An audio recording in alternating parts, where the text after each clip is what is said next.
I don't mind it. Yeah, go ahead. Okay, meeting called to order, 6:30. We have no Anton, but everybody else is here. We have no county attorney either, so I don't think City attorney. city attorney. That's right. We that we don't really need. But okay, this is the time where we open the open forum. I think that everybody who is here is on the agenda. No. No, I'm not. Okay. Do you want to say something for the open forum? Good. All right, come and tell us who you are, and then you have time. Thank you, Mayor, Council members. My name is Rena Rogers, and I sort of live in Marais, a little bit outside. I walk every morning at the campground, that little loop with my dog, walk out there and just enjoy that spot. I do it every day of the year, winter, fall, and summer. And I was out there the other day, and I heard some pretty loud voices kind of beyond the path, beyond me out there. And then I heard some banging. And I came around the corner and to find 3 teenage boys with a hatchet just bamming into a tree over there. And you might know the tree. It's out on the beach, actually. It's a very old tree with the roots into the rocks. And I kind of went, what the are you doing? You need to stop that right now. And they're like, well, it's dead anyway. And I was pretty angry with them. And I said, no, you can't do that. You can't just come into public spaces and chop on things and destroy them. And they said, oh, we didn't know. And I said, well, you do now, and you need to leave. So they left. And when I came back the next day, I realized that they hadn't only hacked into that tree, but a lot of the trees around there that had been stripped with this hatchet. And it made me think about, actually, when I calmed down, I thought what they had to say was they didn't know. And I think that possibly can be legitimate. They're city kids, they're out in the woods, parents are drinking a beer, they say, hey, go away and play somewhere, here's a hatchet, go find something to chop down.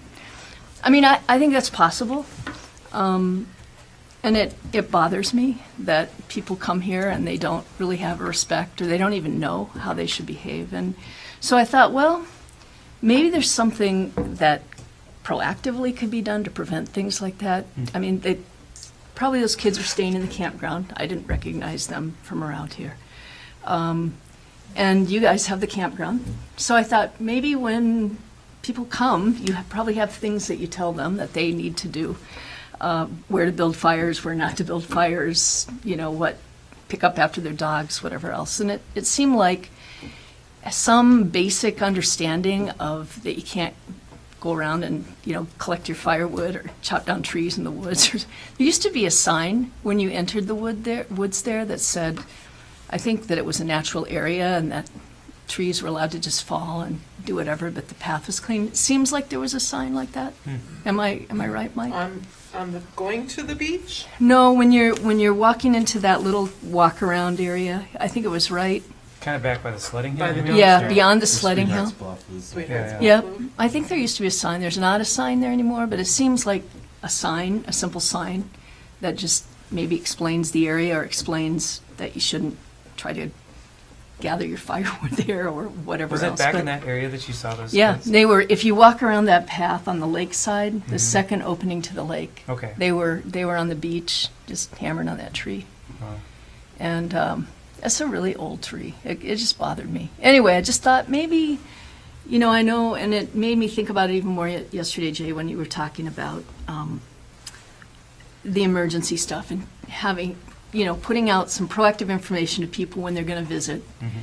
This is how you stay safe in the woods, and this is how you're safe on a hike or whatever. But maybe we need to keep the place we live safe too, and we need to also educate people a little bit about, when you come here, this is how we hope you treat this place. And it's just an idea. Right. But it seems like in the campground, that's an easy thing, and maybe there's opportunity to do some public service announcements as well on WTIP. I know they got some grant money for public service announcements, so it's really what I wanted to share. Because it bothered me. I thought, well, maybe there's something that can prevent that from happening next time. Well, thanks for sharing. Yeah. Yeah. Thanks, Rena.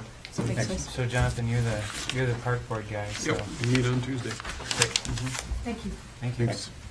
I'll probably just bring it up with Dave tomorrow too, so. Yeah, Yeah, heads up. hit him from a couple of places. Mhm. So. And tell the beavers. Yeah, what, those beavers, they're going after every tree.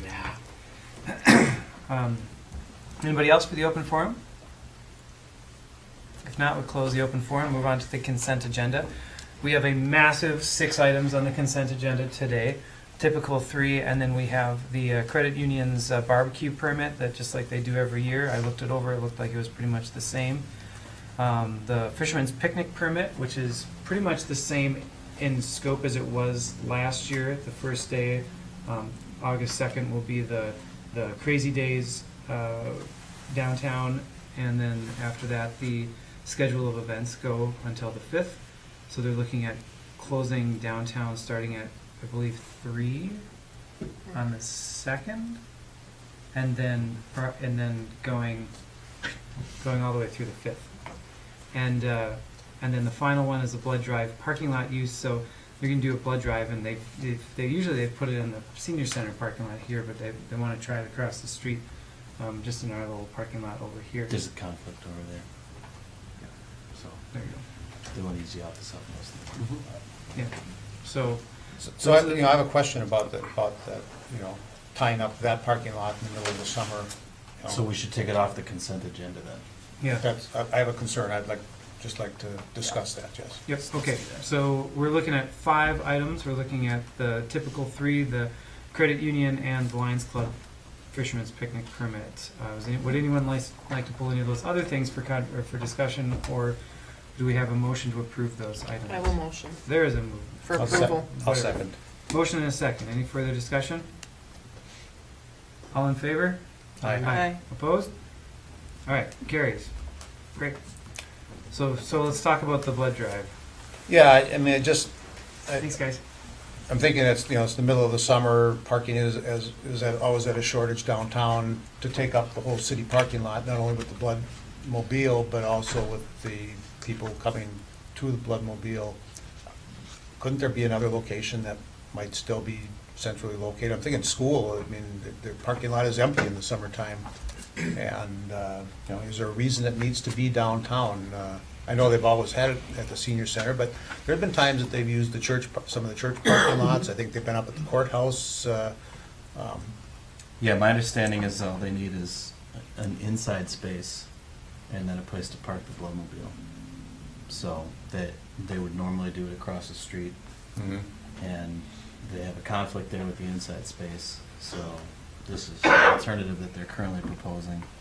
I had that same thought. Would there be a reservation about taking up those parking spaces? When I think about it, it's not taking up more parking spaces than it was going to anyway. So people are going to park where it used to be instead of over here. But the point you bring up is still a good one. Is there a better place just altogether for it? And I'm not sure why they want to be downtown other than just visibility. I mean, this is our main source of blood for the hospital, so Mm-hmm. the more people that see it, the better. The parking space is really big. Why couldn't you locate the bus more in the center of that parking area? And let cars there's a lot of space. Yeah, We well, have we gotta make sure a that lot of there's deliveries that come in Yeah. with trucks. semis and things like that go through there. It's too much space for the way it's arranged, but there's not a way to make it more efficient. It just needs to be either bigger or smaller. I just think of, the YMCA as public space, school, whether the ACA would be available, there's certainly a lot of other public spaces, the courthouse parking lot, across the street. So I think it's a great service that they do, but I'm just wondering if this is the location we should be, if they're needing to change a location, should we be thinking about something different? And of course, we don't have controls of those other spaces, so we can't really make a decision What is about the that. date of it again? July 12th. July 12th. Yeah. They want to start advertising. Wednesday, It's a Thursday. Thursday? And It's festival weekend. Yeah, they need to get- Starts Friday. they need to be getting going with telling people about it pretty soon here. And it was kind of a last minute, they just checked in, realized there was a conflict, looking for another place. Well, I know they are short of blood all the time and have a hard time filling spaces, so it may be a good place for them to be seen versus outward somewhere else. And the real sticky wicket is that they need inside space. Yeah. So I wonder if that would be actually, if that might be better to have them in here than in the senior center parking lot, you know, have them over here in that space, because, you know, like what Mike said before, they're gonna be taking up the same amount of spaces whether they're there or whether they're here. Well, from what it showed on the drawing, it looks like they're taking up the whole side of parking on that end, which to me looks like it takes up more parking spaces than what they've utilized over at parking lot across the street. Or maybe it doesn't, but Yeah. maybe it's just the configuration of the parking lot, or maybe the drawing that I think distorts that that's- too. Yeah, I was but, gonna say, I think that's a pretty generous breakdown of the size of their bus, but. That's a big bus, that blue box. Well, it is, I mean, it's, yeah. I think that, you know, as long as they understand that they are only, like, really the only space that they're getting in the parking lot there is to park the bus, and that all their other stuff has to be done inside the office outpost, you know, I wouldn't have a problem with that. You know, it's one day, it's a Thursday. It frees up the senior center parking lot, you know, that area over there. Truthfully, We need blood. where it'll be more difficult is for people like us who donate, trying to find a place to park. Well, that's, To get to that, yeah, that, that you is know, my it's- concern, is that not only do you have the space that the bloodmobile takes up, but now you have people searching for parking that is not gonna be available in that parking lot. Hmm. And that's a Thursday. would it be worth, sorry, Kimber, would it be worth a phone call to the hospital to ask if they'd be available to host it? Well, I think if we tell them no, that there's a number of options they have that they can try to track down. And that's my other thought, is there's a space where they have some more availability. Well, I like the idea of the school parking lot too. Like, I think that, you know, the question is, what, you know, are they trying to get people who are just going to walk in off the street and sign up for blood No, donations? Because generally it's not. if they're not, then I don't Advanced- think they need to be downtown. It's usually advanced registrations for that. But they take walk-ins. They do, yes, but I think they would potentially gain as many walk-ins at the school as they would here. Well, I guess it's not up to us to tell them where to go. I guess we either have to say, yes, we're gonna let them use Yeah. it, or no, we don't. That's the conversation. Is, Yeah, and you have to decide without knowing where Yeah, they have an it's not alternate up to us space. to.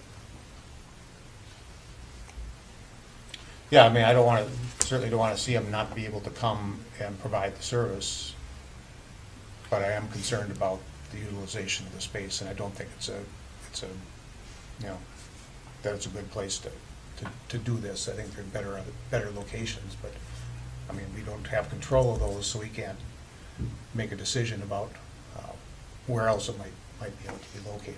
right. And if you know, for that Thursday, if we say that, you know, people who are donating blood can you know, park in the city employee parking spaces that aren't already full, then that'll alleviate it a little bit, but it's also something that I don't know if I want to get into that being the case every time they come. You know? I They're think that- asking us for once though, right? Yeah, Right. this is a one-time. This is a one-time Yeah. deal. And I certainly would let them know our concern about utilizing downtown parking Mhm. spaces in the summertime for their activity, when there could be other locations that might be more appropriate or just as appropriate. Yeah, like doing that at the Y, something like that. Yeah, so any further discussions about that? I mean, basically what we need is we need to either have a motion to approve the use of the space for them on July 12th from 7:45 a.m. to 9:30 p.m.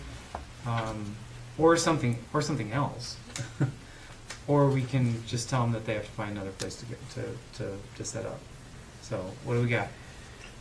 I don't know, I'm kind of torn. I hear what Tim's saying, but on the other hand, I don't know how you say no to this and maybe express, say we're happy to do it at this time. July's not a good time, obviously, to express to them that Mhm.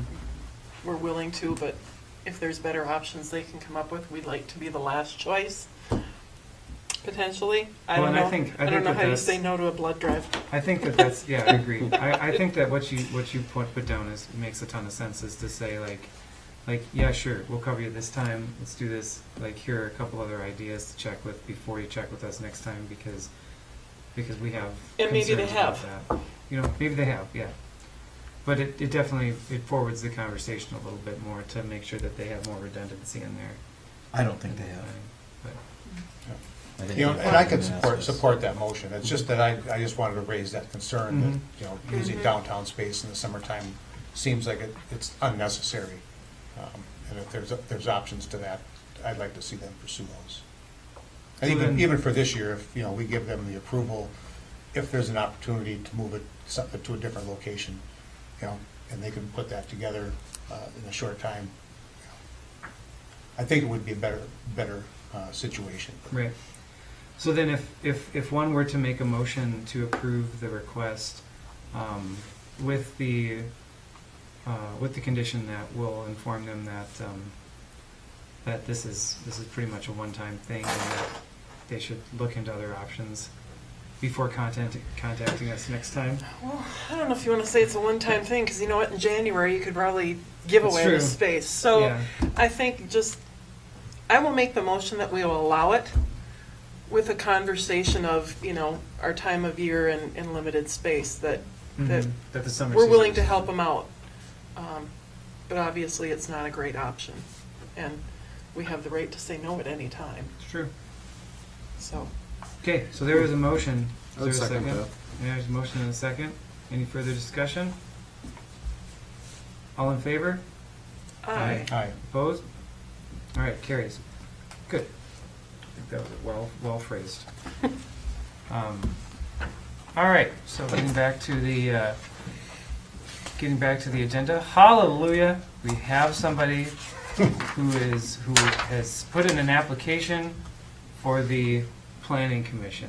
I had another person walk in the office today and ask about it too. Really? I told them they could still put their name in the hat, but they declined. But when it rains, it pours. I suppose that's right. Literally, So a year right? without somebody, and now they're all going to come in. So what did we do the last couple of weeks that I- generated all this? So she all this mentions it on the interest? radio. Every time I go on WTIP, I pretty much say, hey, by the way, we need a planning commission person.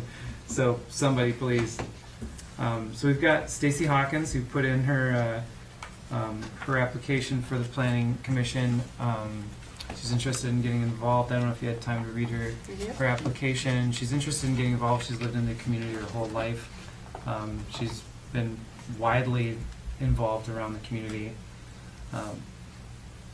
So that's her. So we can have a motion to accept her, or we can talk about her virtues as a potential planning and zoning committee meeting or member. Virtues. As the only female, I'd like to make the motion to accept Stacy Hawkins. There's a motion. Is there a second? I'll second that one.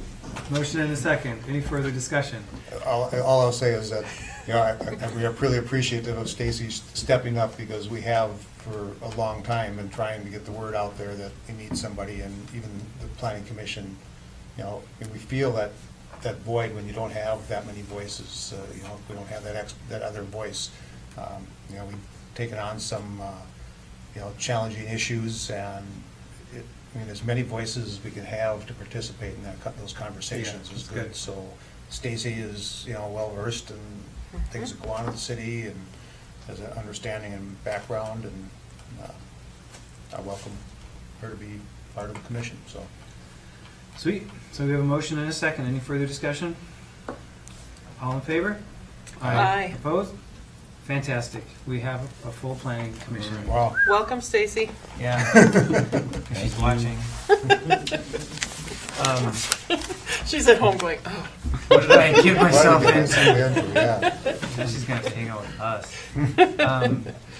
So the next thing on the agenda is we have an application for a wine and strong beer license, and this is basically a transition from the Huey's Taco House to the new ownership, which I believe closed today, and so they're applying for their permit to continue service basically as it has been there under their new name.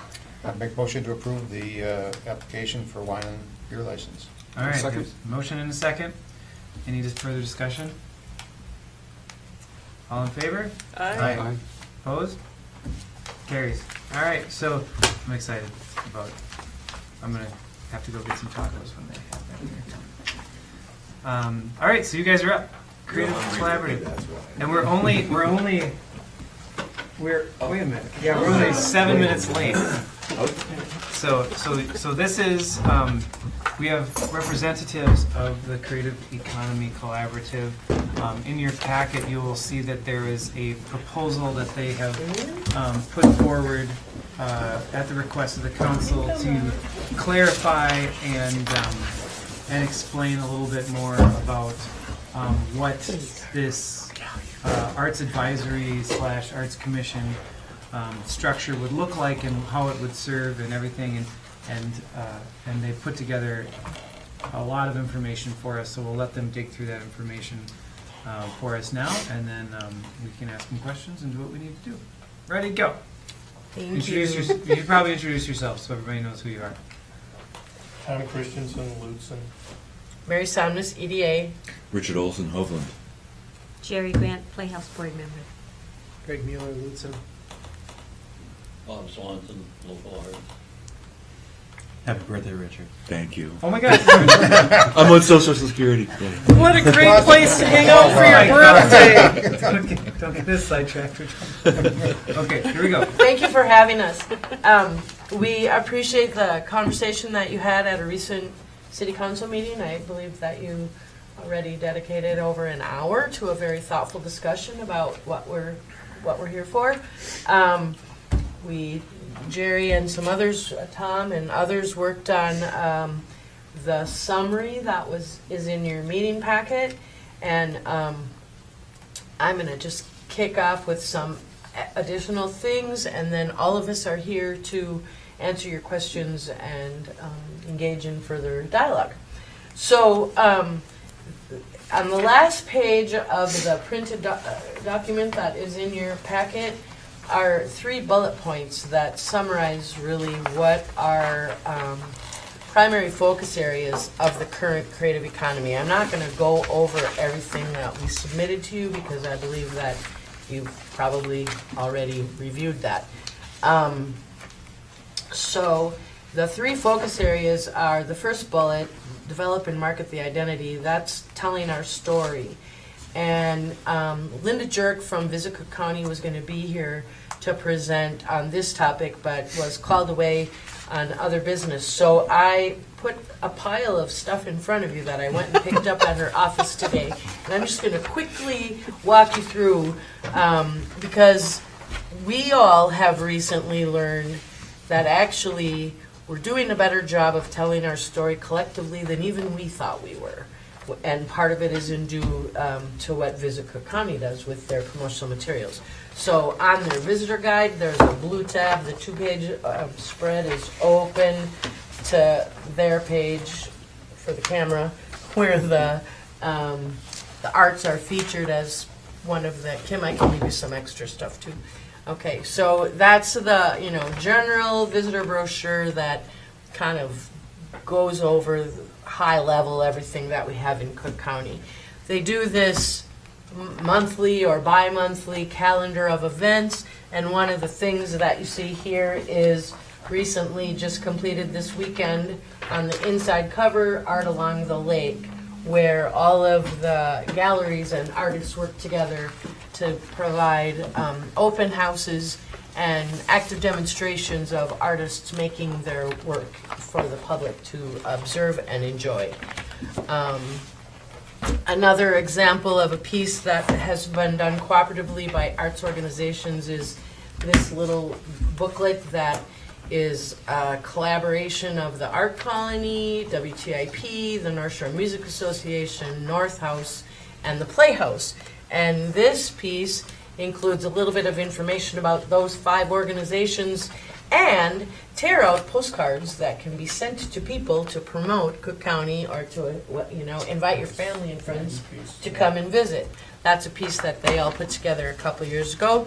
Then coming up this fall is the studio tour, which is similar to the event that was just concluded. This is just another example of the collaboration and cooperation that goes on with the marketing organization and the arts community. And then finally, this piece is the guide to the galleries, and it is literally a self-guided driving tour from Schroeder to Grand Portage, all the places that someone can go to view and to purchase art. So that's telling our story. Great work that's done by Visit Cook County, again, in cooperation and collaboration with the local artists. Then the other thing that I would point out is this summary sheet that I provided to each of you. This is a research that was done by Minnesota Citizens for the Arts in 2015 to show the significance of arts and its importance to our quality of life and our economy. They did 17 studies around Minnesota.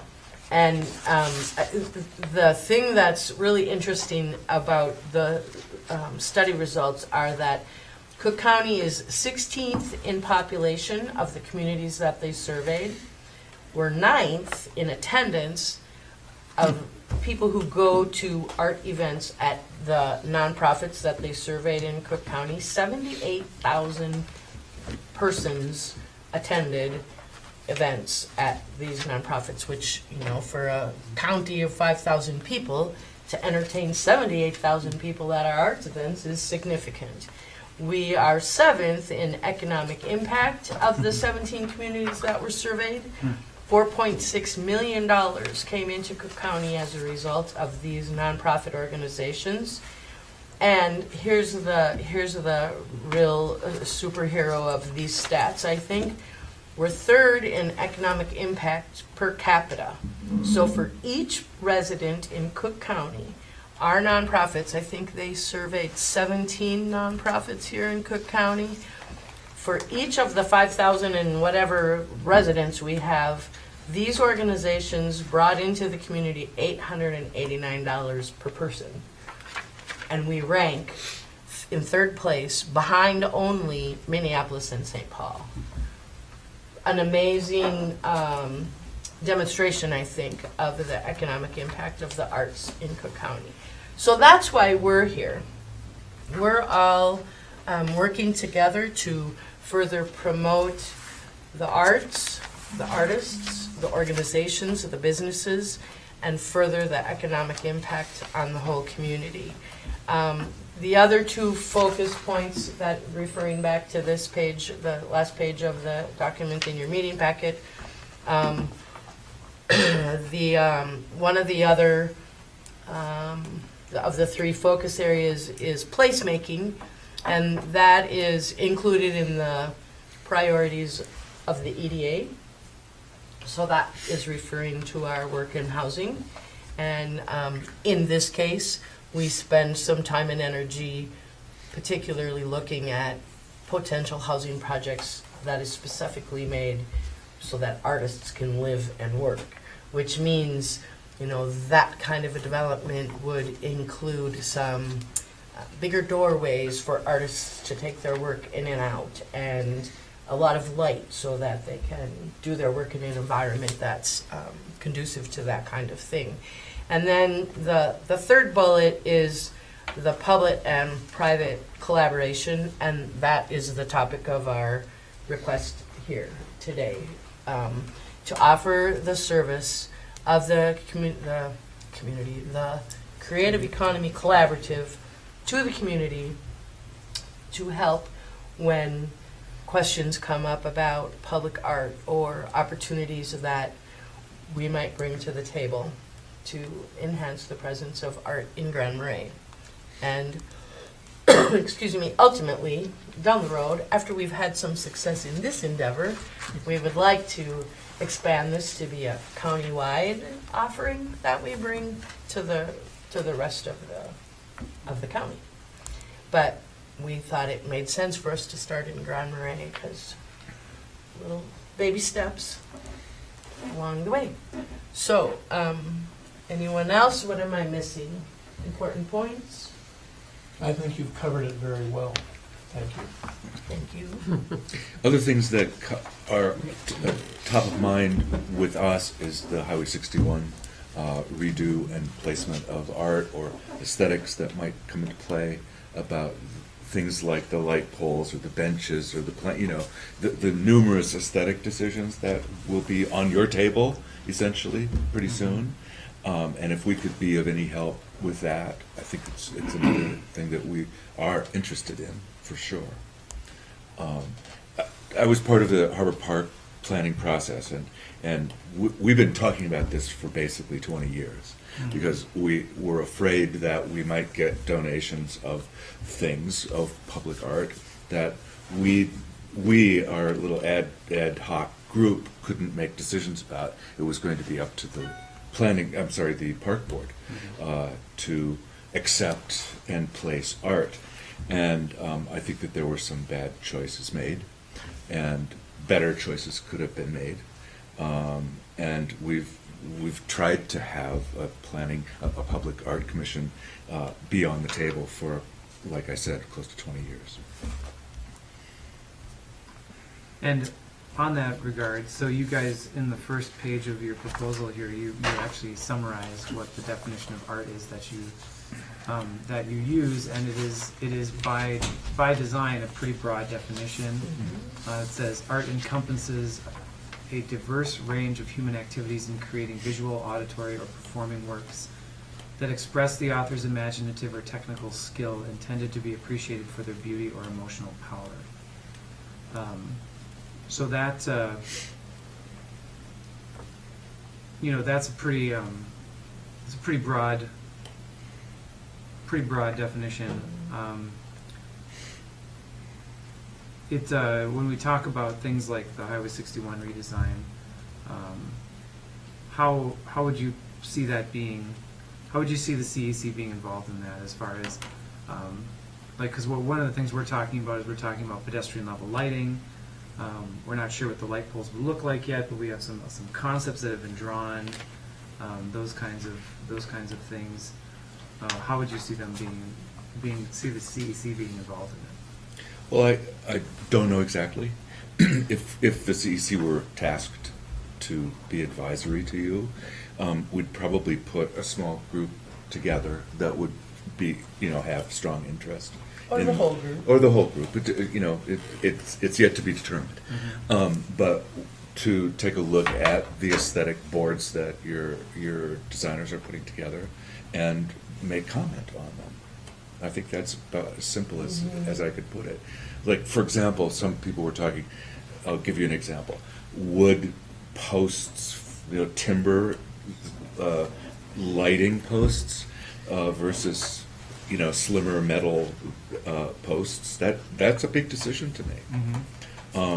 Big bulky wooden benches versus sleeker, more modern metal ones that might stand the test of time a little bit better.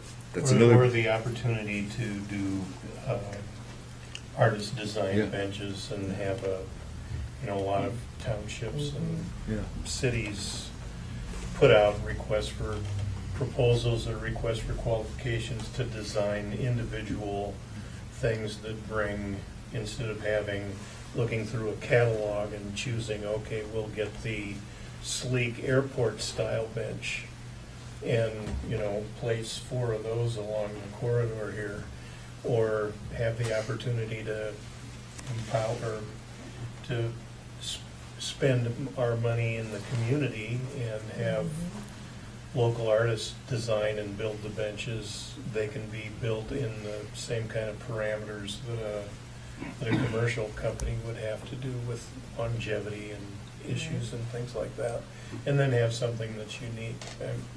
Those are the kinds of things I think that we would be looking at. I think to help the with. group would want to learn through the process with council, what, how to do things, what works, those kinds of things, the opportunity for creative work and creative process. And one of the underlying values of the whole Creative Economy Collaborative is creating opportunities for the artists who live here to be more economically viable, to make more money, to be more successful in their work, to sell more of their work. So that's a perfect example of. If you've looked at this list of people who are currently part of the group, you see it's pretty impressive that people, we have some very strong artistic personalities in there. And I have been surprised at some of the meetings when they have shown their interest in art. When they travel, for example, and they see things, they go, that would be so cool in Grand Marais. Or back to the lighting example, if they go to a town and notice the light poles. Whereas other people who travel don't look at the light poles. But this group would. This group would see things that you and people on the planning commission simply might not see. And therefore, they bring a different perspective. So the written piece that's in your packet is in response to the questions that we heard in your last discussion. We tried to respond to what you were wondering about then. And we had a very lengthy discussion, excuse me, amongst ourselves about, did we want to be a full-blown, did the CEC want to ask for a full-blown, like the Planning Commission and the Park Board? And we decided that we didn't want to start that way. We just want to be the advisory group. We wouldn't have authority, we wouldn't have decision-making power, but certainly these folks could bring some great thoughts to the table for your consideration. Or whatever process. If it's a piece of public art that's to be put on public parkland, then maybe the CEC makes their recommendation to the park board. However you would want us to do it, that's what we want to do. I have to say, Mary, I like that idea better than where I had, I don't know if I want to say issue, I'm too new at this, where I had questions was in trying to develop you like the park board, like the planning commission. Because it's like, how many people are going to keep coming to us and wanting those powers? And as someone who has served on former boards like that, knowing your power only goes so far, and many times you feel like you're pounding your head against the wall because it comes back to whomever this group at this table is, has the final power. I like the idea, and I like the word collaborate, because 20 bodies that know something over something that I know nothing of. If I could say, here's a dollar amount, because I'm the fiscal person, I won't lie. Here's a dollar amount, how do we best spend it? And you know way better than me. I love that idea. And it brings more people from within the broad spectrum of our whole community pulling together to say, here's what we feel works best. We've talked to more people than the 20. I like that idea a lot better. And I like the term collaboration tremendously. So I love that idea. Great. Cool. Well, and the position that you just talked about that Stacy Hawkins applied for and just filled, that was part of our discussion too. Like, look at it, the Planning Commission has had an empty seat for a year. If we make this a commission, who's going to sign up? These people are artists. They're not interested in going to meetings and being that. They're interested in sharing their opinions and their thoughts and their creativity. But the structure could intimidate all of them.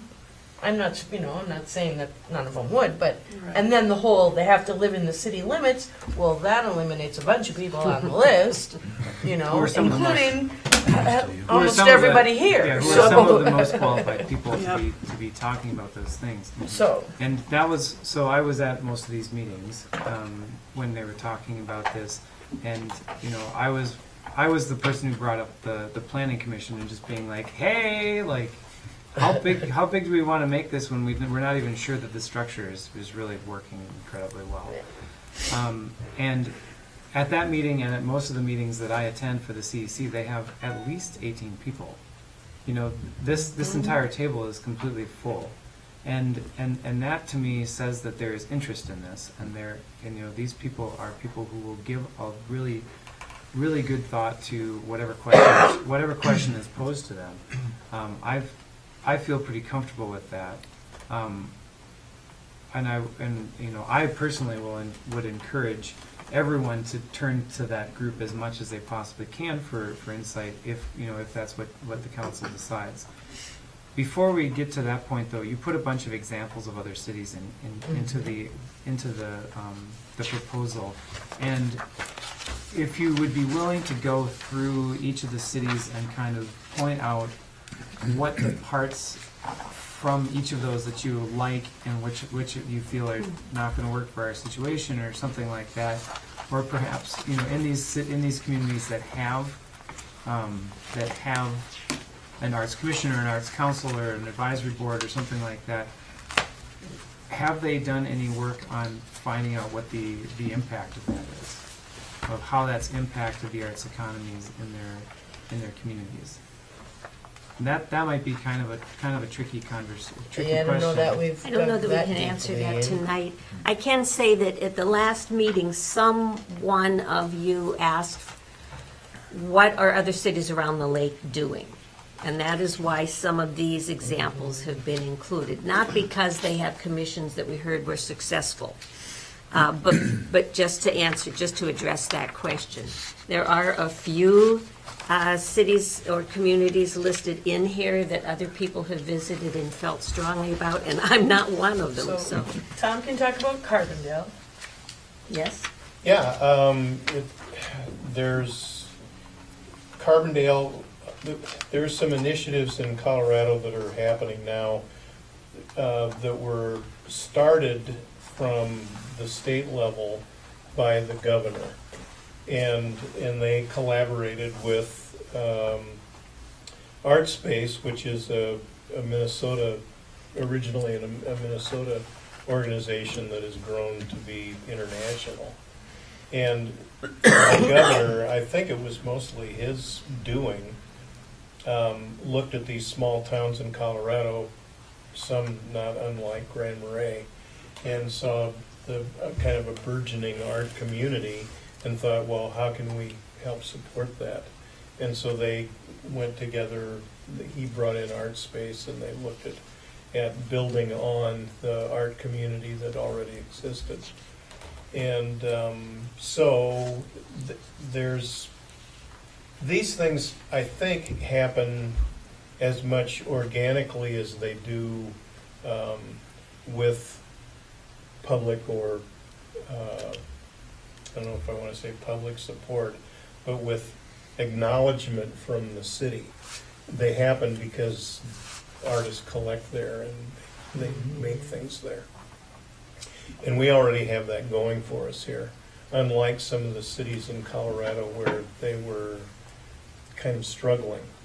And it's not unlike how, I'm mostly familiar with Minneapolis and how the art community changed the face of Minneapolis. And it did so in the near north side downtown, which was kind of a garment district. It sat empty for quite a few years. Artists found it was affordable to move into some of those spaces. They created studio spaces. They started opening up their studios for art events.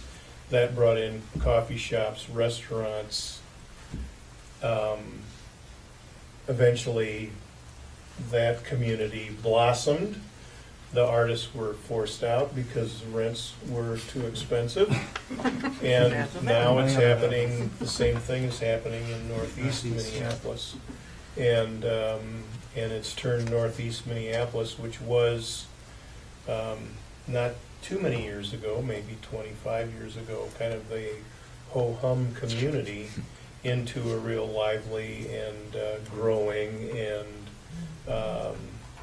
I don't know if growing is the right word, but more sustainable for sure community where people want to, young families want to move in there, they want to stay there, they like what's going on, they like the opportunity that that kind of growth creates. And so I think we have a lot of those same kinds of things happening here. One thing I think the creative economy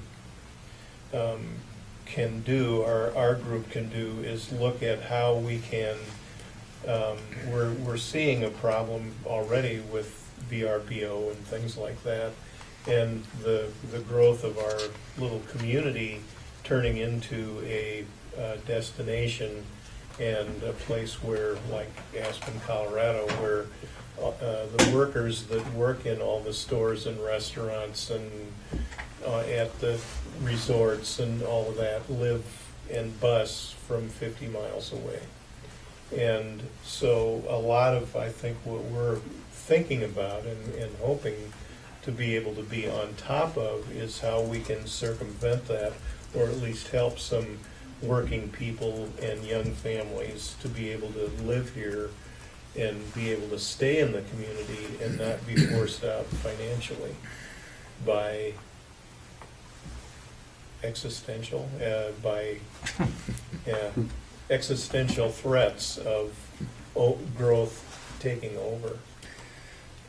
So, there's lots of other examples. There's some really neat examples in Denmark and Sweden too of communities that have become and are world renowned for their aesthetics and the attraction of artists there.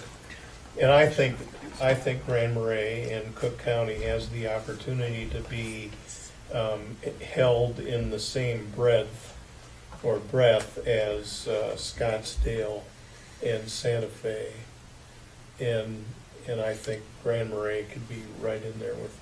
And so those are Santa Fe and Scottsdale and New York City are the three most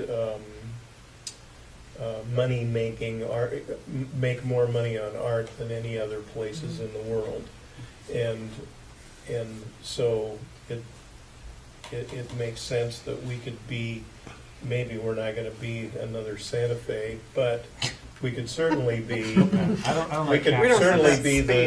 And that's okay. We could certainly have that kind of economic driver for creative people here. In another example that they gave was Nelson, BC, and I did a lot of reading on Nelson, BC as well.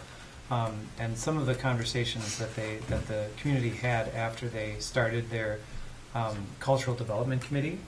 So they started with an actual arts commission, and they turned that into a cultural development committee. And basically what they saw in Nelson, which was a place where a lot of artists ended up, which is kind of like Grand Marais. It's also a small rural town.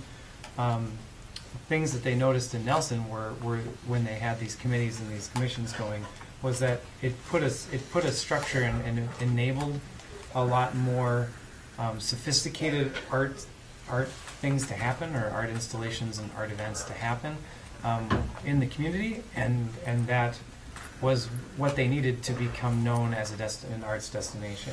And that's the kind of thing, honestly, like if I were going to say the thing that I want to see more for coming from a collaboration between the CEC and the city, that's what I would be aiming for. Is I would be aiming for seeing an increase in sophistication in what we're capable of doing. You know, we're basically, I like us increasing our bandwidth, because we keep working on things with the same amount of bandwidth, and then everybody gets burned out.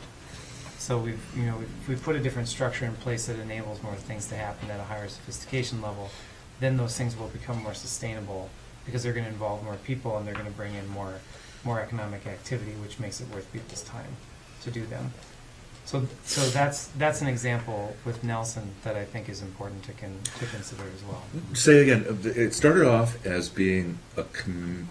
Like an actual commission. And it transitioned into being more advisory. Into being more of a committee, but the committee was different from the commission, whereas the committee actually is more like a it's more like a chamber, but it's part of the city structure itself. So they're doing their own thing. Like they're totally recreating their entire this thing themselves. I think that the conversation was that the commission was actually a little bit limiting. They had policy-making authority. They changed the policies as they needed to be able to encourage development, but then they weren't actually able to take it any further. So that's why they went to the Cultural Development Committee, because then they had more flexibility to reach out into farther places to start enabling directly these more sophisticated events to happen in Nelson. And, you know, so that's kind of an example of what could happen and what I would hope happen.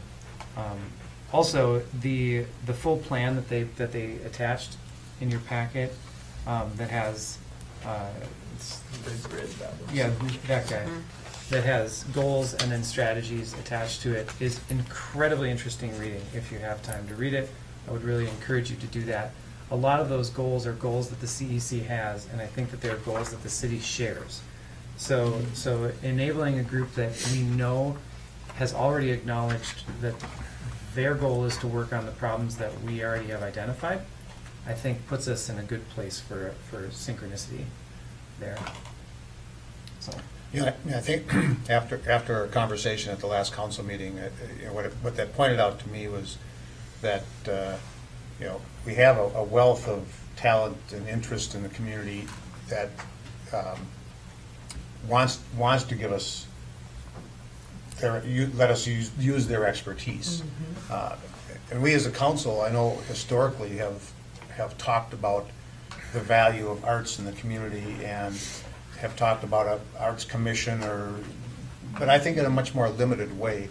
And I think at our last conversation, I think the question and the challenge that I had was, how do we take this resource and funnel it to this body and make it be effective? And I mean, I think that's the challenge that we're going to have to work through, is to, we're an elected body that is responsible for a lot of stuff. Arts in the community are one of the things that, are just part of the fabric and essence of the community. So how do we integrate the things, the values that, you folks have been talking about into the policies and direction that the city is taking? And it might be something as, I don't know if it's simple as a park bench, or it could be as complex as this more broad understanding of how arts impact the community in so many ways and involve our decision making, are impacted by our decision making. So, I appreciate what you put together here, because I think that this is helping me understand better how we might form a relationship that could be beneficial to your efforts and also beneficial to the city too. I'd like to add something too in our conversations that we've had. We'd like to be involved with the planning commission when it comes to zoning issues as well. If there's anything on the aesthetic end of things that we can help with, talking about maybe Dollar General type issues, that if we could inform you or the planning commission about, we'd be happy to do that too. Even just how the creative minds look at things differently than the ordinances or the cold hard facts about something, but just I mean, it's interesting to sit around the table with this group of people, because you never know what they're going to come up with. I call it my monthly therapy session. It's a good. Well, and I think it's a lot more than just, and I don't want to pick on them, Dollar General, because Ely has two that operate and function, and they bring a lot to it. But I think it's just taking different people's views, understanding them, and learning something from it. Like I said, there's nothing artistic about me other than I can sing. I can't read notes and do all of it, but I can sing. That's where my art ends. But That's my question. What is art? That was why I Falls asked. under the definition. Falls under the You I can did- be on our committee. I did not like how Brian worded that in the paper. Sorry, Brian. But I think it goes back to when we talk about town and planning and zoning and how do we design and how do we look at things. Is the purple house next door to the brick and vinyl sided house, is that okay or isn't it? You know, those are discussions that people are having all over town. We have them at our table as Yeah. well. And so often we come up against a blunt object because, to codify taste is not exactly our business. It's not. Right. It's not. It's Right. individual property owners, And right. for us as well. Yes. Yep. And so we're well aware of Yep. those challenges. But having those discussions with people, and again, bigger groups, more people coming in to get some understanding to say, okay, 75% of the community really wants us to see to be more of a natural blah, blah, blah, and not the painted. And I'm not saying that's how it is. I'm just setting an example to have those conversations about what is it people are really looking at and moving here for and what's important to them. Because not everybody moves in for the lake, not everybody moves in for art, not everybody moves in for a job. We're all here for different, I'm back by accident. I was born and raised, couldn't wait to get away. Yeah, accidentally. Could I address one other issue? I think that that we could start by doing something on a request level from either the planning commission, the park board, the city council, or any and all of those.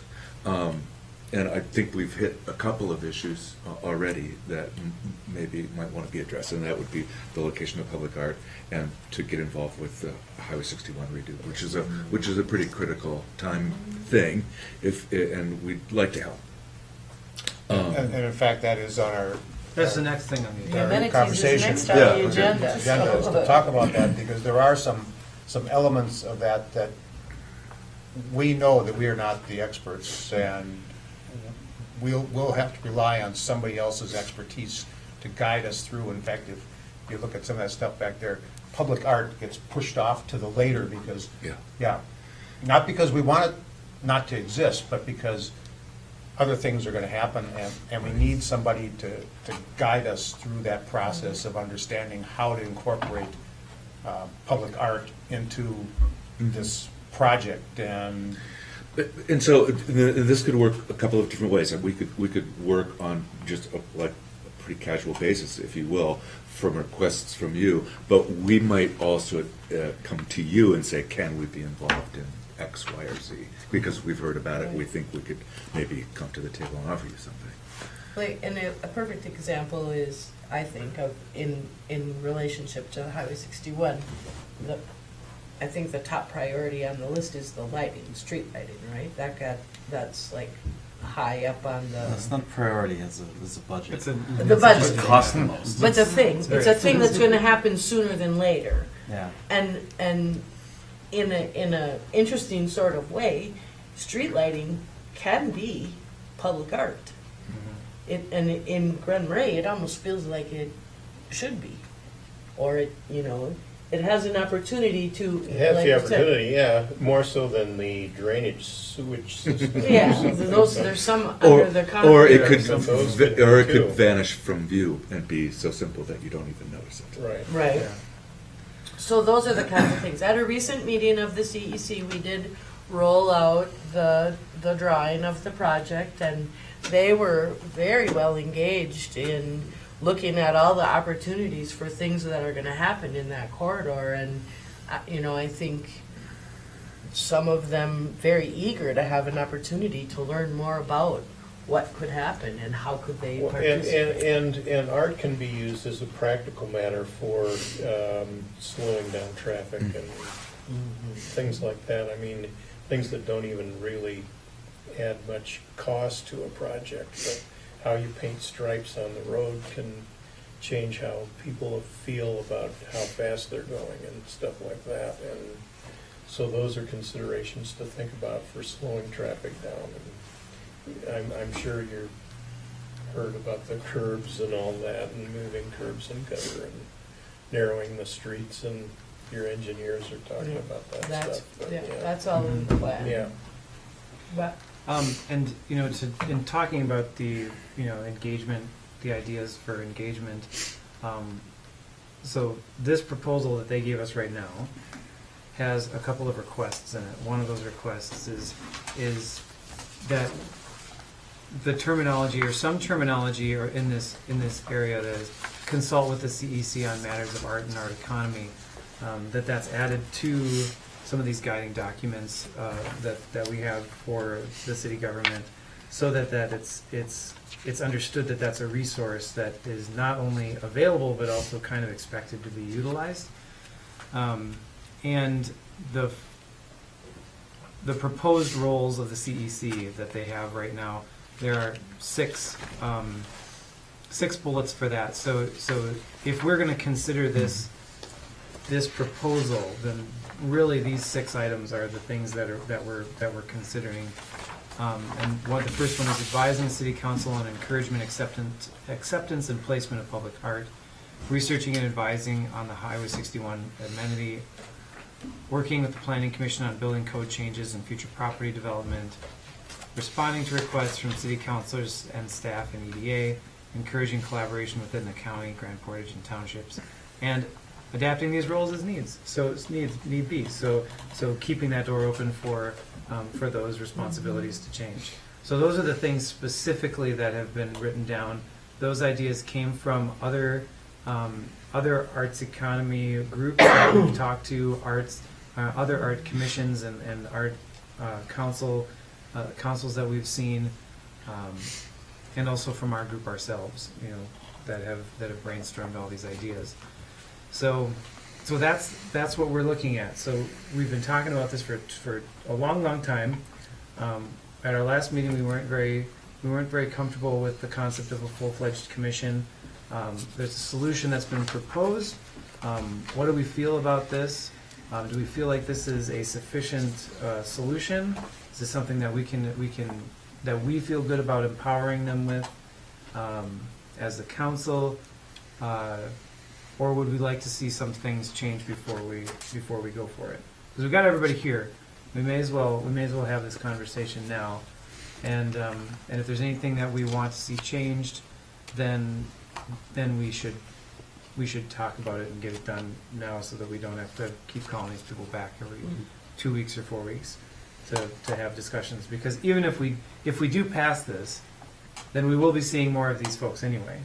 Either through reports that I'll give about being at these meetings, or having folks come in and actually give us direct presentations on the CEC's work. So that's my only question: is what is the pipeline of communication between the two? Kind of more specifically.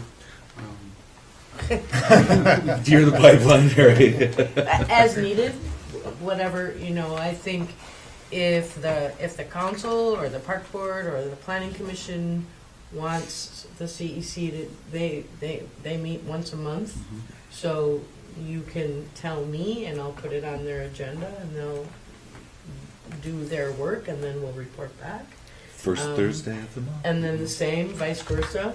If they want to bring something to one of the commissions or to the city council, I'll bring it to Mike and ask him to put it on the agenda. And just as any other agenda item, I think we could add language to this proposal that is like something like as appropriate or as needed, or and anything else that might arise, or to keep it very fluid, not lock in ourselves to something that all of a sudden one day we're like, oh shoot, we can't do that because it wasn't on there.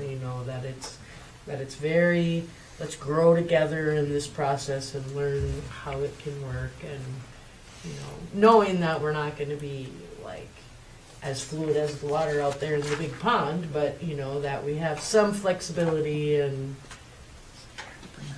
I think there's some value too in making sure that this relationship is successful by making sure that we don't overwhelm your Either way, group yeah. to try to address too many issues in a short period of time. I mean, you've got two issues, right, the top two bullet points of advising the council on public art. Yeah. I mean, that's been a conversation that's been going on with the council for at least 10 years. 20. At least 20 years,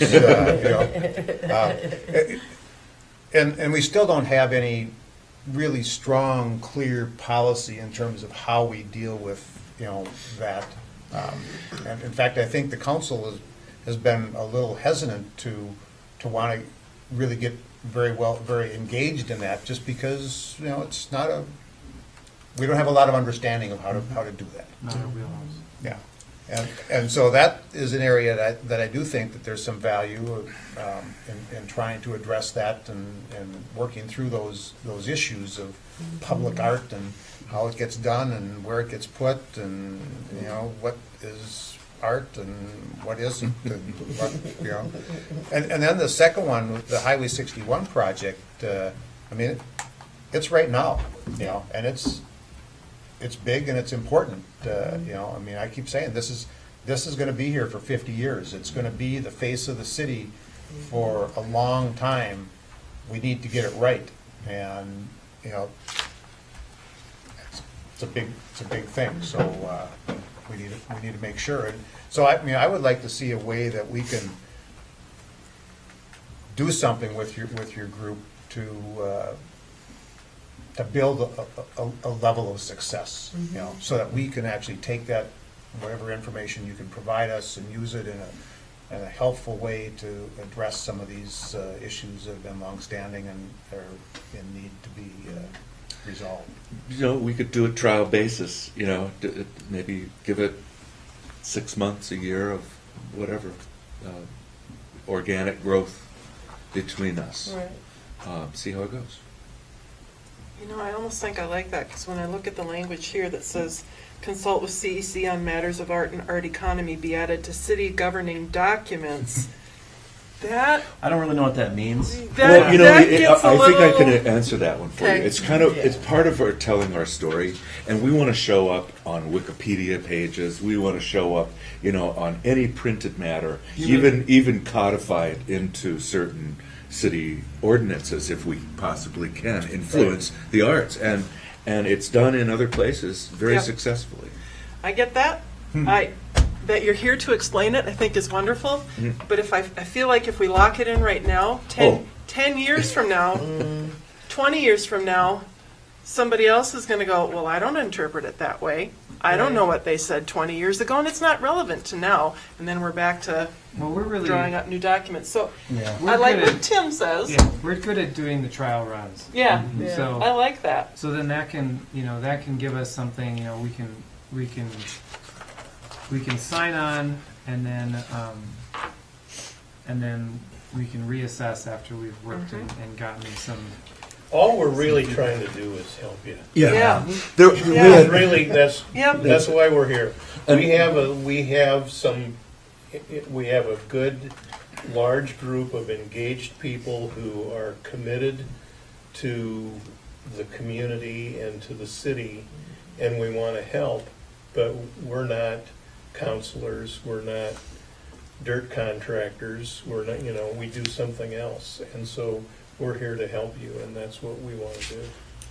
We also, we didn't mention this before, but we had a lot of discussion in our group, many, many meetings worth, discussing what the best formula for having a public art commission would be.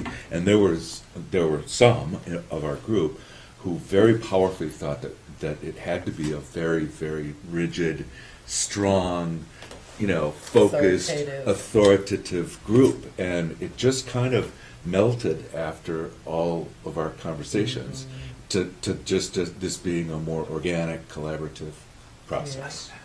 Yeah. So calling it a trial run makes it sound like it's we're testing it out to see if we like it or not. Yeah. And although I think that's probably true, it's less about. There's more commitment in this deal than that. I hope than so. just a trial run. This Yeah. is would be good. it's a trial run in the sense that we don't really know how to do it yet, and we have to learn together to figure it out. But it's not like 6 months from now we're gonna come back and say, that was a terrible idea. No. I think it's more like flexibility, adaptability, those kind of words. Collaborate, learn together, grow And not only for together. us, but for you, Yes. because we have to be able to work, this group now, or whoever, has to be able to work with whoever your group Well, and I wonder, represents. I wonder so. if we don't need to really get so too bent out of shape about how we do this officially, other than just, like make it known. Like we could probably, have a motion and say that we accept the assistance of the CEC on matters that regard art, and Sure and could. then if that motion flies, then heck, we're moving. We're on the track. We're Right. going Is that that your direction. motion? If I can get a second. I'll second that motion. Okay, so there's a motion and a second. Is there any further discussion? The only thing I would add to that is just the channel of communication, how that happens between the, It's, the EDA provides staff support to the CEC, yes. so, And both Jay and Mike yeah. are sit They on. get a million emails from me. It's true. I mean, again, I want this venture to be successful, so I Yeah. don't want it to get bogged down by a bunch of ambiguities or, just Right. what is your role, what is your what are we asking of you, what do we want from you? I mean, I think we've got a couple simple things, they're not simple, a couple things Right. that we've identified that, Right. And I think it's Reasonable things. empowering, Maybe not simple. not what simple. you're looking at, the motion that you're looking at, the step that you're considering right now, I think is empowering to the CEC. And, because that was kind of where the conversation began with these folks was, so this is great. We all love getting together once a month. This is the funnest thing I do Yeah, at my yeah, job. yeah. This is the best group I've ever sat down at the table with. Absolutely. They You guys should say come. Those kinds of We things can't, to we each can't other. all be there. Oh, Yeah, see. But the question is, but so what? So we're getting together and we're sharing our energy and we're sharing our ideas, but we want to have some value. We want to go someplace with all this energy that we're, And that's the So, rationale that's behind the- that phrase, to include in the city documents, consult. Because we want to do something, we don't want to be ignored, we're here, hey, come see us. That's all that. So that's the. We're not it's- after power. It's a or great, anything. it's a empowering them to feel like their work has value and meaning, and someone's gonna listen to them and consider their recommendations. And doesn't necessarily mean you're gonna rubber stamp what they're gonna say to you, but, it gives you that input from that group is. Plus, then, when you get into those dicey, what is art kind of things, you can Yeah. just say, well, they said, they're the experts, so, go talk to them if you want to come. Oh man, No, there's, no. there's a bus somewhere. That's what we do. I mean, we're interested in the intangibles, the spirit of it's a little heavy, but the spirit of a community, and that's hard to define. We aren't here, like Tom said, to dig ditches or put up buildings. We're interested in kind of the spirit of the community. That's what the arts are. So we're trying to define that, and we're interested in those spaces between buildings and spaces between trees, and that's where you start to go, I like Boulder, Colorado because the way I walk around, or San Jose is the way I walk around, or I go to Marais because there's a feel or a vibe, and I think we're interested in creating a vibe. Well said. Cool.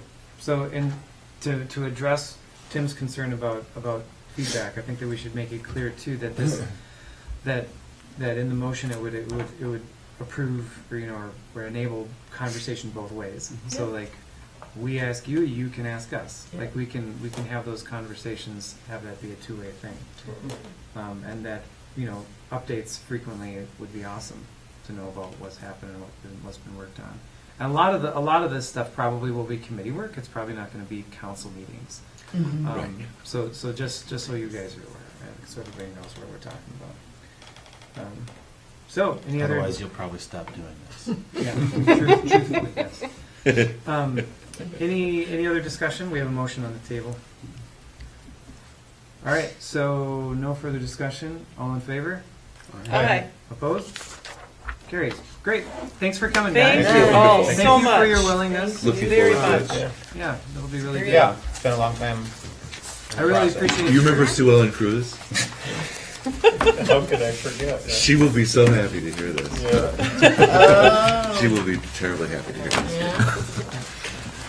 Good. Well, if you want to work on Highway 61, Do you want us to sit in this Well, part just, of your just move to the meeting? back because now you guys aren't on the agenda right now.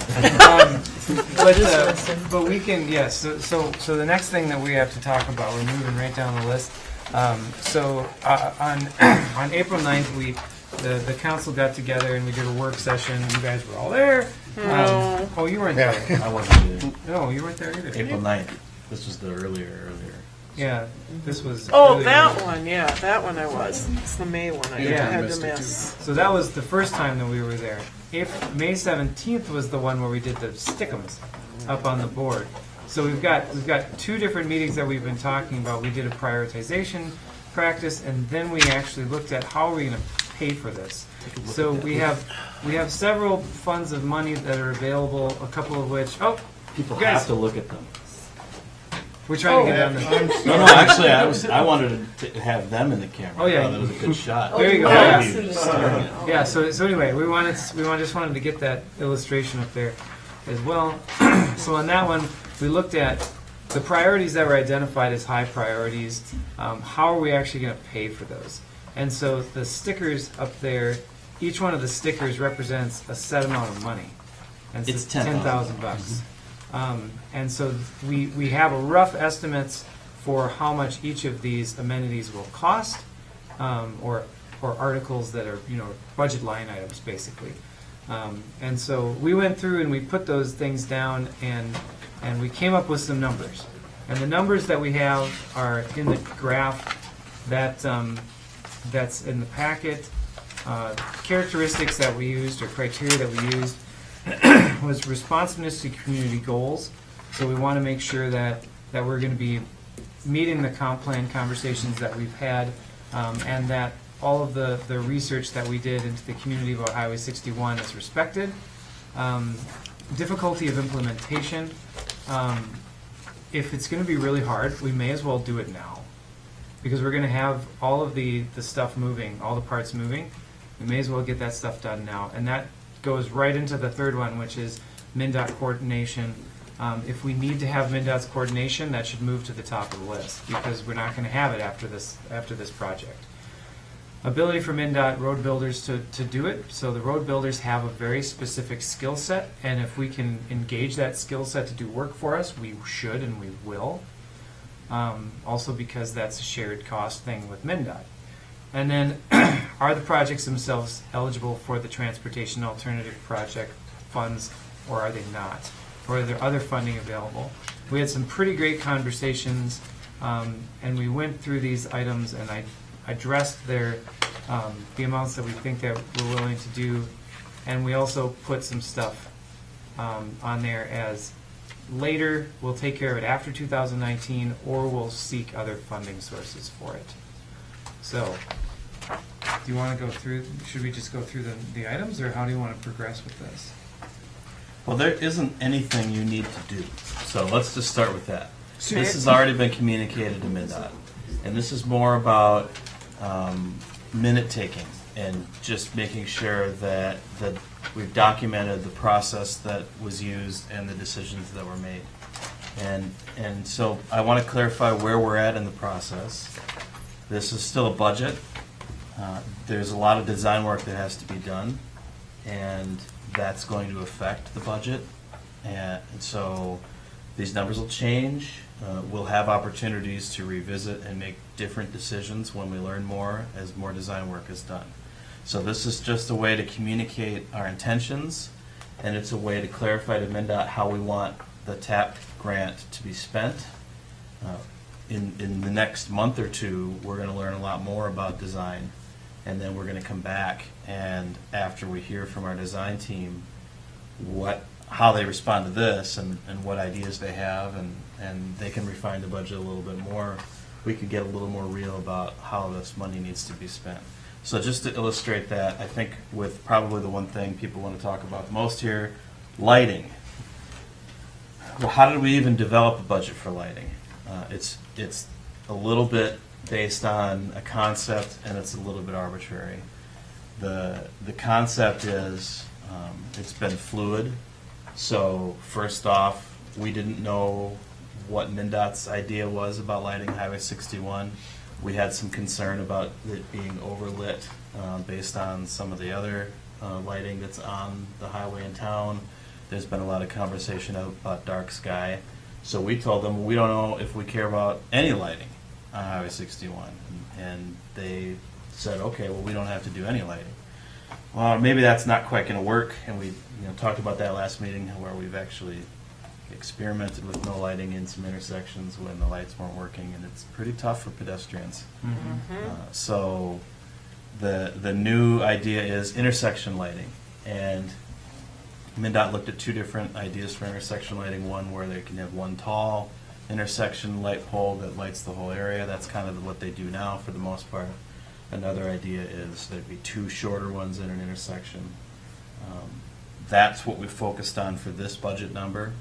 2 shorter poles per intersection, and there's 13 intersections, and so we're talking about maybe $20,000 an intersection for 13 intersections.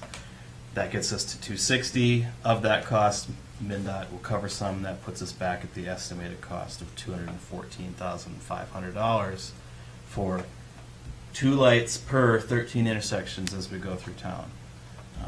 Because we're not sure whether that design-wise was going to cover all the things the community wanted to see, and particularly, again, that pedestrian experience in the corridor, there's additional money that we've placed in this budget to be able to put some more lighting in places where when the design is done, it just looks like it's not enough for the pedestrian experience.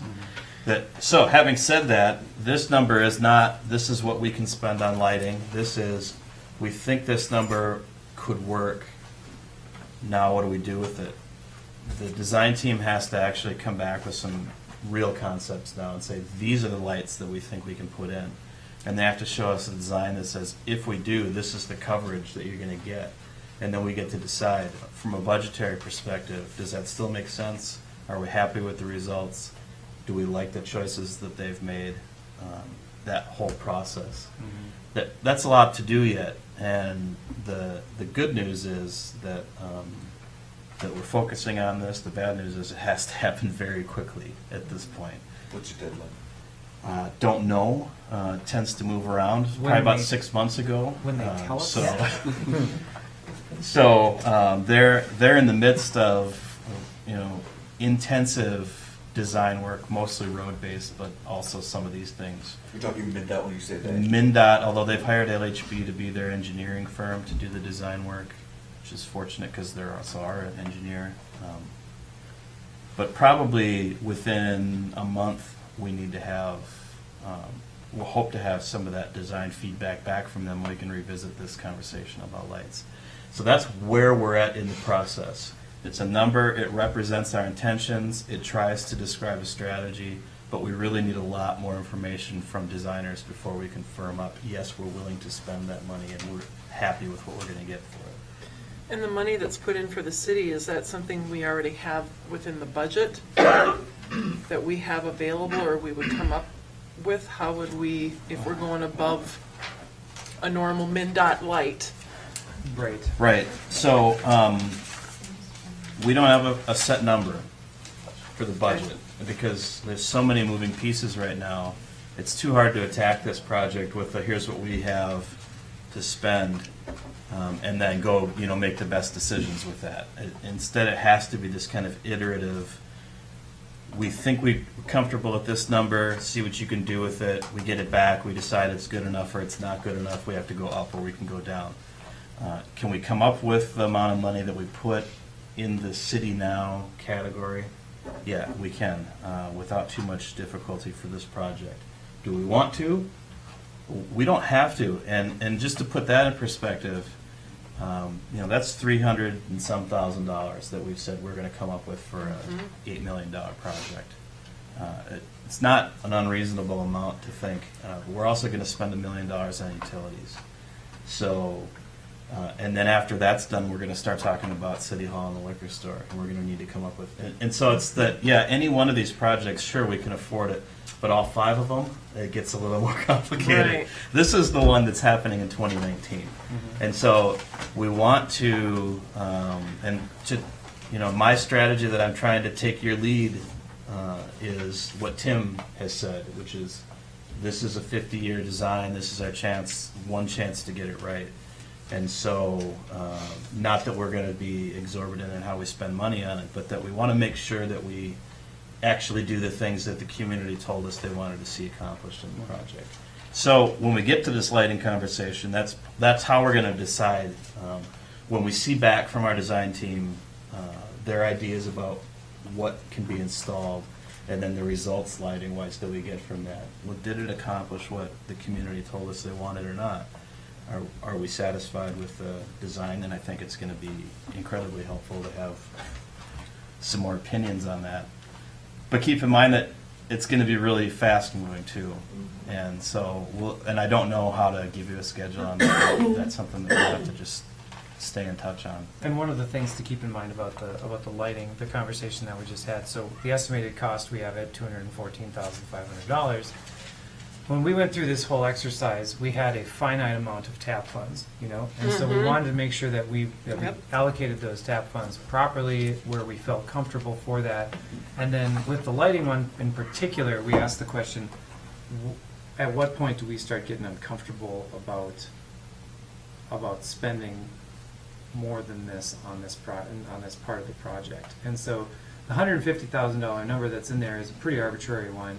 We don't know how much the project is going to cost, and it could cost far less than that, depending on how we design it. But that's the point where we were like, this is kind of where it starts getting a little bit painful, and so that number is kind of an imaginary number as well, because if you add up those two numbers, the TAP and the city equal the estimated $290,000. So we would hope that we could accomplish our goals with less than that. So that's where we're at with that. And there's a couple of other situations in the a couple of other situations like that in this calculation where we're looking either for funding coming from different places, or we're looking at how can we save money on this. One of those would be the what do they call it, the community connection, community connection space. Didn't get a lot of support really from the group, but we did know that there's a lot of that part of that project that the city, like the park board is gonna be interested in, and so that's and that project too, the community connection, has been something that's been talked about for quite a while, and it's been included in the park master plan, and it's just a question of what does that really look like. And right now we've got some general ideas, but it could be a $50,000 pathway, or it could be a $500,000 who knows what, but Vista. it's a vista. Yeah. whatever, Vista. Yeah. Could be a rock. And that's the other column is it's the placeholder for a lot of things that we, like benches, for example. We thought, there's a good chance that we'll be able to find alternative ways for benches or bike racks. We knew we wanted a few, but maybe they.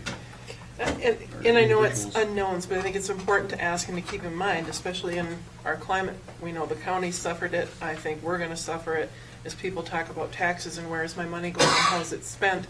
The people who live in the city limits are the ones that are going to end up getting taxed for it. People that live outside the city limits all get to enjoy the attributes of it, but if it's the people in town paying for it, that's where the question is. And that's why I ask, as we look at this, what are we budgeting, what are some of the costs, how are we making our choices? Because those are the people who are going to come back and be really angry if we're not trying to, as you say, get things right. And that doesn't mean being the cheapest product, but being very mindful. We got to hit that target between Yeah. between there. And at this point, it hasn't affected the Right. city's budget in terms of our Right. levy, Yep. We've made some adjustments, we put dollars in, over the years, recognizing that we had future capital investments that we were gonna be needing to make, and, whether there's $150,000 that was set aside for lighting, no, there wasn't ever $150,000 set aside for lighting, but there were pools of money set aside, recognizing that there were some of these needs coming up and could be used for lighting, Mhm. or it could be used for something else. Yep. So a quick check-in on the jargon we're using. TAP is a grant program that we get through the state, that's federal funds, that allows for enhancements to transportation projects, and we received a grant of $750,000 for this project, of which a good chunk of it is that we're talking about, and some of it is already being spent on other features, other trails and intersection work that's included in the road project. So that's what that number, or that bit of jargon is for those people carrying with the conversation here. That there's maybe a couple of these that also illustrate the points that you two talk about really well. The campground monument sign is one where the park board hasn't spent enough time really even thinking about what kind of campground monument they want, so they can't set a budget for it. MnDOT isn't sure they want to deal with it because it might be partially on park property, which has federal funding attached to it that makes MnDOT's work from a right-of-way perspective really restrictive, and so they don't want to have their contractors doing any work on our property. And that's same with the community connection. Same with the community connection. And so there's a desire to keep MnDOT involved because we can't see a way to do this without them being involved, and we need their support in whatever work we do. There's a desire to make sure that whatever elements of those two things that are best done by a road contractor are included in MnDOT's work, and the things that are probably not best done by a road contractor we can do some other way. And then, so we've got an ability to make the budget bigger or smaller, but we also have the ability to just do some prep work now, get a base prepared, do the hardscaping, but have some of the more artistic design features dealt with after the fact or by somebody else in 2019.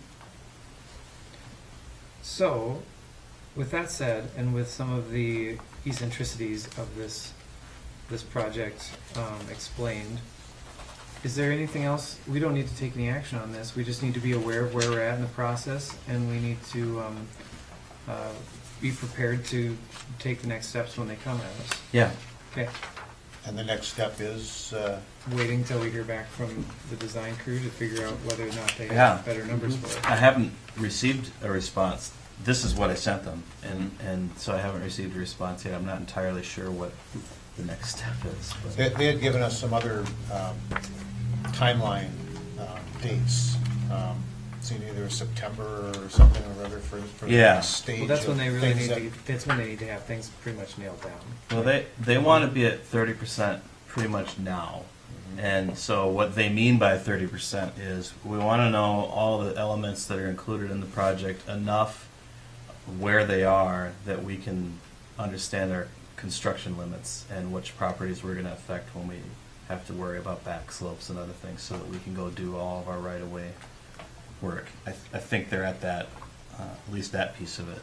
They want to be at 60% then in midsummer, and that is, I think, a bit of a misnomer. That's more of a, this is pretty much what we're going to build. And most contractors could probably take those plans and build it at that point.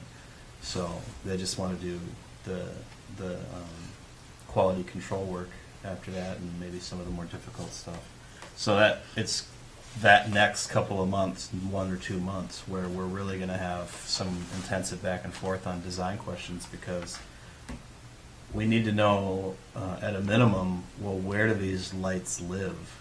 How many of them are going to be in an intersection? Which part of the intersection? And that's probably different on each intersection. And does the coverage work there, or do we need to add something else?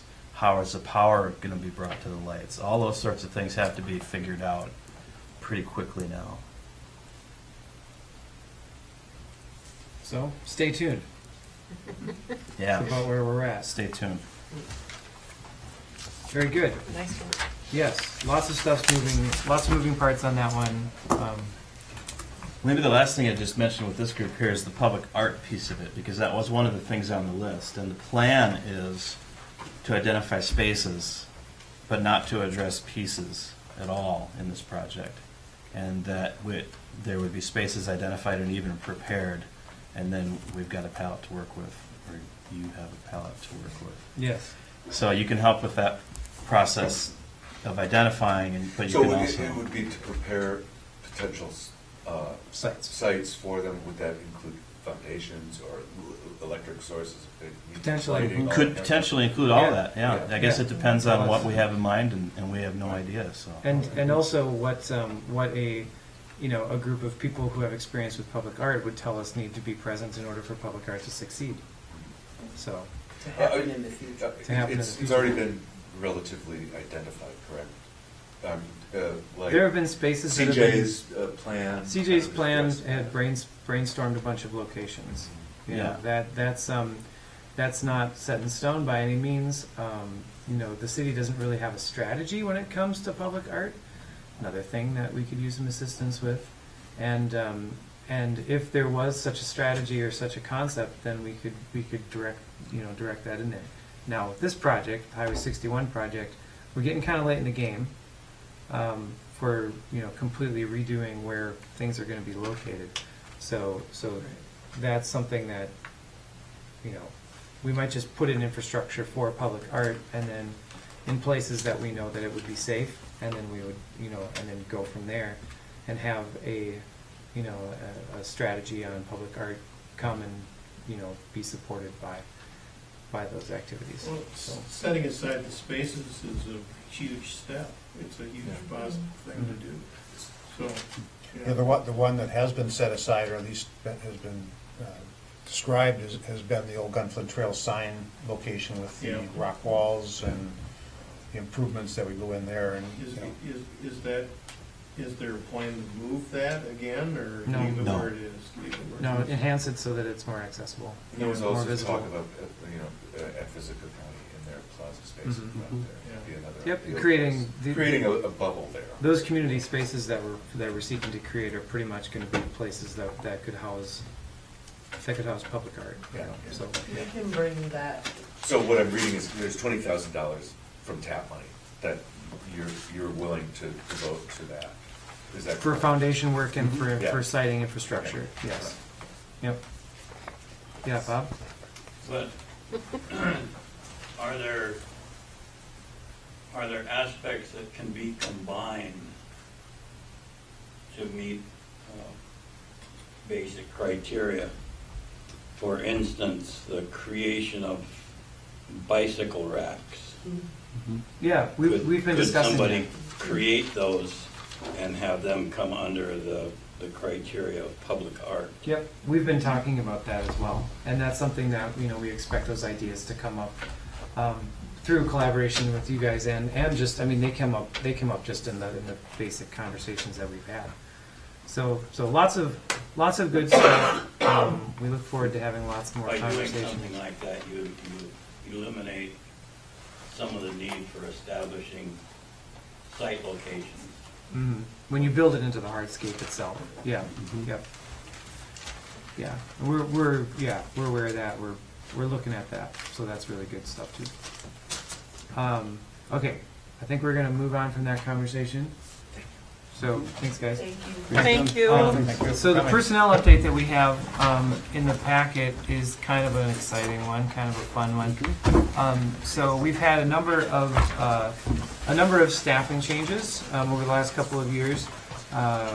We had basically 2.5 positions that we've budgeted for. We've technically filled 1.5 of them, or yeah, 1.5 of them. So in order to get up to where we want to be, and we have now had enough of a enough time to realize what we want for capacity and who we have to have them work. The proposal in this memo is to basically take our administrative assistant secretary position and turn that position into a full-time position effective May 22nd, which is in the Last past. week. Yeah. That's tricky to do. Unless you Going in- plan ahead. So Time we've travel. Yeah. we've talked about this. You know, or I've talked with Mike and Kim Personnel. about this. With personnel committee has talked about with them about this, and it seems like that's the direction we want to move on, so that we can have the capacity to be able to continue to do the amount of stuff that we've been trying to get done. So. So now we'll have hired then, with this addition, 2 full-time people. Yeah. When we had talked about possibility of 2.5. Yes. Are you thinking that at some point down the line, we would still be considering or thinking about the additional half-time? Or you think that this is going to probably address the current needs? Well, I think what we're trying to say is we'll make this work. With any organization, if you have more staff, you can get more done. And we don't have any shortage of things that we're working on right now. But the idea that really this is more about this position than our entire staffing plan, that this is just too key of a position to keep part-time and have an expectation of a long tenured quality employee. That's a lot to ask of somebody to be a part-time person and do that. And we don't have a large staff in the office, and we've benefited from having long-time tenured employees, and we'd like to keep that pattern going, and I think that this is necessary in order to do that. So we're willing to sacrifice the potential of another full-time person to stick with this plan.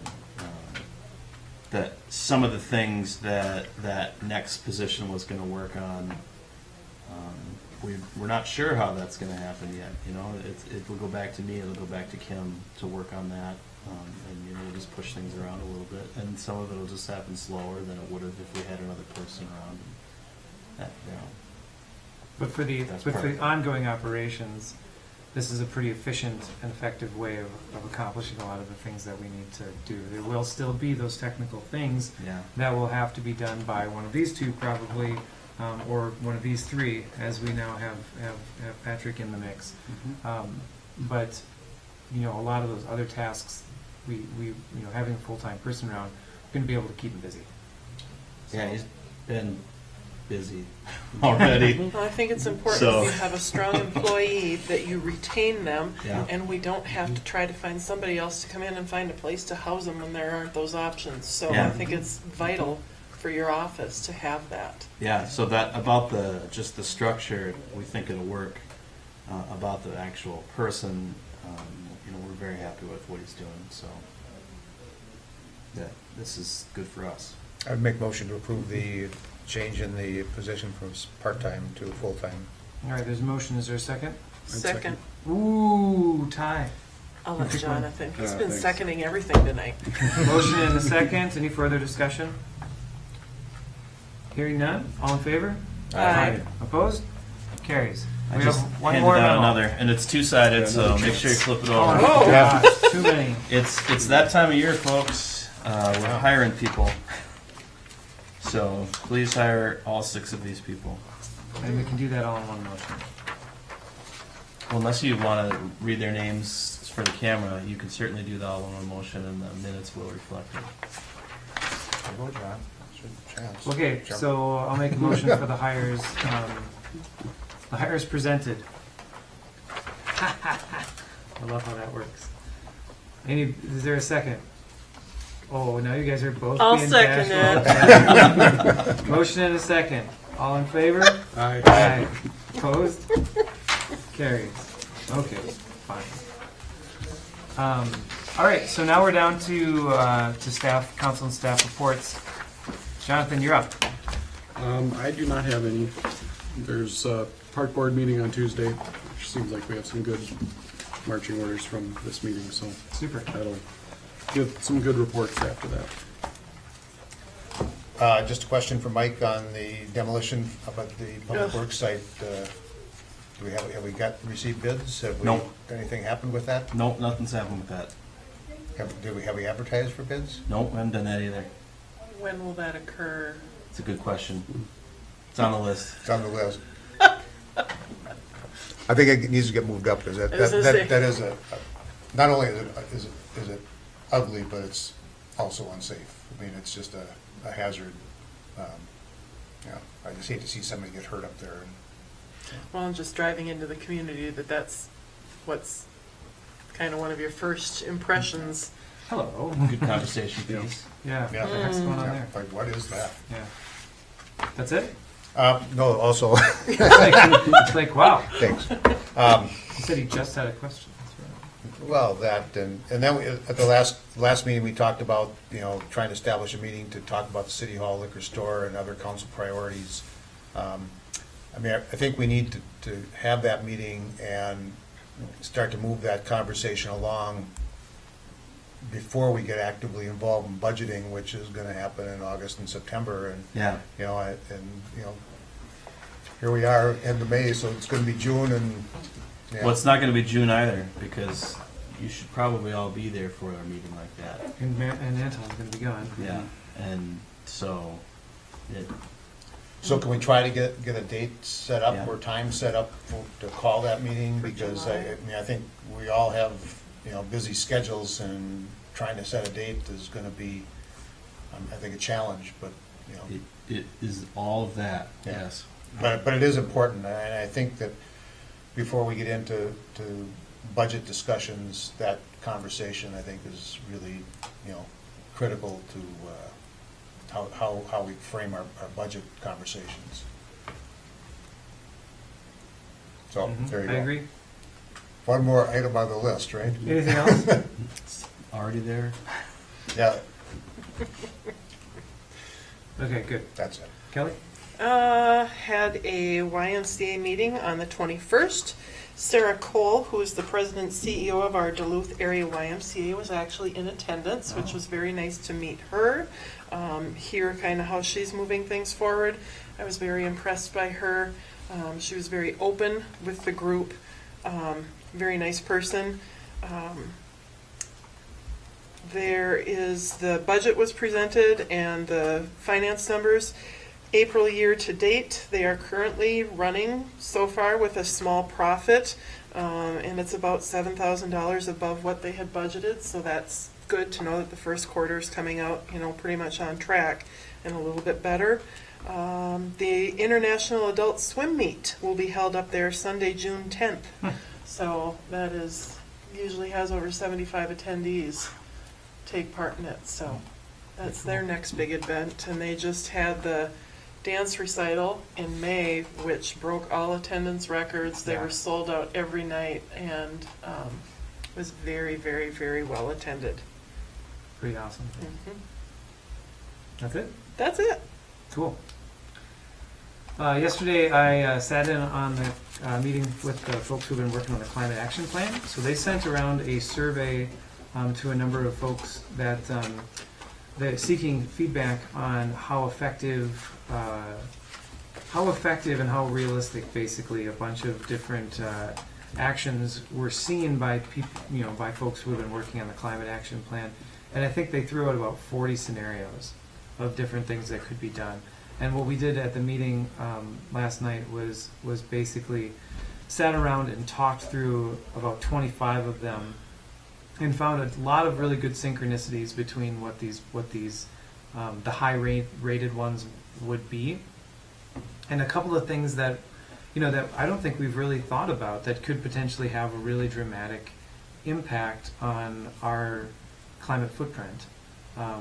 And one of those things, and I'll just throw this out right now because I think that it's going to be coming through the PUC pipeline anyway, was SIMPA has basically offered the city of Grand Marais that we could be completely wind powered. because now they have contract for 100 megawatts of wind power, and that would, we would just take up a teeny little fraction of that.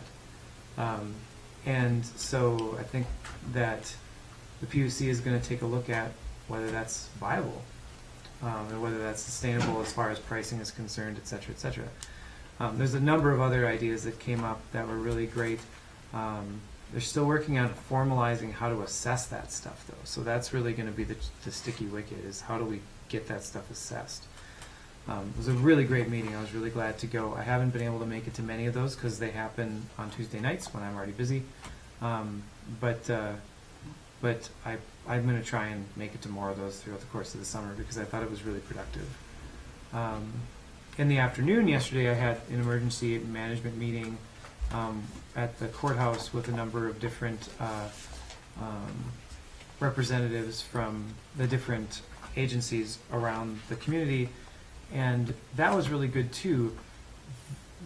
Valerie is putting together, the county is putting together a training for the incident command system, and that's something that I would encourage all the counselors to consider going through, because our role as counselors, as elected officials, if there's an emergency, is really unique. And part of that is we have to be able to mobilize and create policy really fast if necessary so that emergencies can have the permission to do what they need to do. And there are some really interesting sections in that training that have to do with elected officials. So that's going to be on July 24th from 2 to 4. And that's something that I would encourage you to check your calendars and see if you can be in attendance, and if you can, then either let me know or let Valerie know, and then she'll get you on the. And what is the training called again? Incident? It's ICS, Incident Command System, and that's the federal system that all organizations are supposed to use when they go into an emergency scenario. So I thought that was pretty good. Let's see what we got here. It's a Tuesday.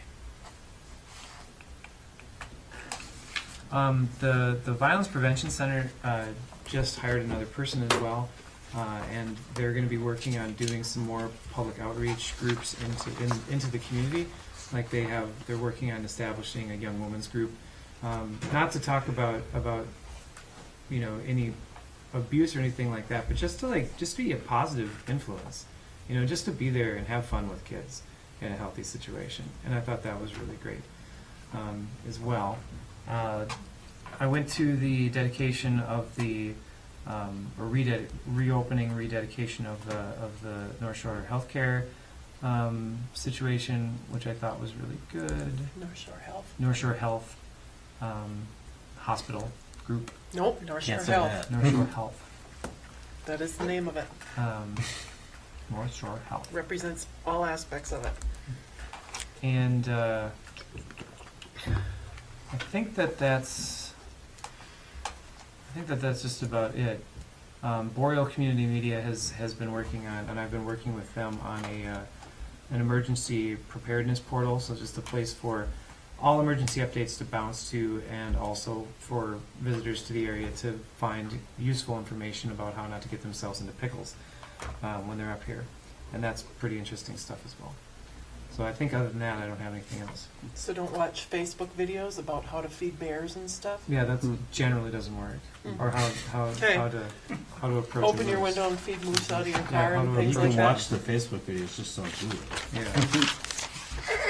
It's Just kinda read fun to what watch. the title of the video is, because then usually that tells you what happens at the end. Do you have anything? Yeah, so we're going to implement some new liquor store hours. Chris looked over his last year's numbers and realized that only 2% of his sales were happening between 9 and 10, and says, this isn't worth us being open. So starting, I think next week maybe, we're going to go, Sunday is going to stay noon to 5, Monday through Thursday will be 9 to 9 instead of 10, and then Friday and Saturday will still stay open till 10. Sounds reasonable. Say that again. Mm-hmm. Sunday's 12 You to get- 5, Monday. Do you want to know what that Get is? Monday ready through with free Thursday. runs. Instead of staying open till 10, which we've seasonally been Oh, doing, okay. we're going to close at 9, Okay. and then Friday and Saturday stay open till 10. I thought you meant that we weren't going to open till 10 in the morning instead of 9 in No, the actually, morning. the 9 to 10 hours, quite a bit busier than the, 9 to 10 a.m. is busier than 9 to 10 p.m.? yeah, Can believe that. it is. Yep. Ran out. Well, if you think about it, if people are going on vacation or going to the cabins or whatever, they're doing things earlier in the day. I try not to think about it. Yep. Why not? Anything We else? have to think about it. We look at the We numbers. have a customer 2%. that we Yeah. have to take care of. That's it. All right. Final comments.